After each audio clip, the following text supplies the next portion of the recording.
നിനക്ക് ചോക്ലേറ്റ് വേണോ? എനിക്ക് ചോക്ലേറ്റ് വേണ്ട. എന്ത് പറ്റി? ഞാൻ ചോക്ലേറ്റ് ഒന്നല്ല ഇപ്പൊ ഒരു സാധനങ്ങളും കഴിക്കാറില്ല. എന്ത് പറ്റി? എന്ത് കഴിച്ചാലും ഭയങ്കര നെഞ്ചിരിച്ചില്ല. എന്റെ വയറിൽ ആസിഡ് ഒക്കെ കൂടിയിട്ട് മേലേക്ക് കയറി വരുമെന്ന് തോന്നുന്നു. ഇനിയിപ്പോ ഈ ആസിഡ് കൂടിയിട്ടായിരിക്കും ഇങ്ങനെ വരുന്നേ. നിനക്ക് നെഞ്ചരിച്ചിൽ മാത്രമാണോ ശരിക്കുള്ളത്? അല്ല, ഭക്ഷണം കഴിക്കുമ്പോൾ ഇറക്കാൻ ഒരു ബുദ്ധിമുട്ട്, പിന്നെ തൊണ്ട എപ്പോഴും ഇങ്ങനെ വരണ്ടിരിക്കുന്ന പോലെ, പിന്നെ ഭയങ്കര ഡ്രൈ കഫ്, നെഞ്ചരിച്ചില്, ഇത്ര പ്രശ്നങ്ങളുണ്ട്. ശരിക്കും ഇത് എല്ലാവരുടെയും ഒരു തെറ്റിദ്ധാരണയാണ്. ഈ ആസിഡ് മുകളിലോട്ട് വരുന്നത് ഹൈപ്പർ അസിഡിറ്റി ആണെന്നുള്ളത് ശരിക്കും ഒരു തെറ്റിദ്ധാരണയാണ്. ഞാനും അങ്ങനെ വിചാരിച്ചേ. അതെ, ശരിക്കും ഹൈപ്പോ അസിഡിറ്റിയാ. അതായത് വയറിലെ ആസിഡ് കുറഞ്ഞത് കൊണ്ടാണ് തിരിച്ചത് മുകളിലോട്ട് വരുന്നത്. അതെങ്ങനെ അങ്ങനെ വരുന്നേ? അതായത് ഞാനൊരു എക്സാമ്പിൾ പറഞ്ഞുതരാം.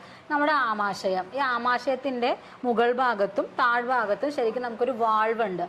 നോർമലി നമ്മൾ ഭക്ഷണം കഴിക്കുമ്പോൾ ഈ വാൾവ് തുറക്കും, ആമാശയത്തിലോട്ട് ഫുഡ് ചെല്ലും. അത് ചെന്ന് കഴിഞ്ഞ ഉടനെ തന്നെ വാൾവ് ശരിക്കും ക്ലോസ് ആവണം. അപ്പൊ ഈ വാൾവ് നിന്റെ എപ്പോഴും ഓപ്പണിലായിരിക്കുന്നത്. അതുകൊണ്ടാണ് നീ കഴിക്കുമ്പം, അല്ലെങ്കിൽ നീ എന്തെങ്കിലും കഴിക്കുമ്പോൾ ആസിഡ് പുറത്തേക്ക് വരുന്നത്. അതെന്താ അങ്ങനെ വരുന്നേ?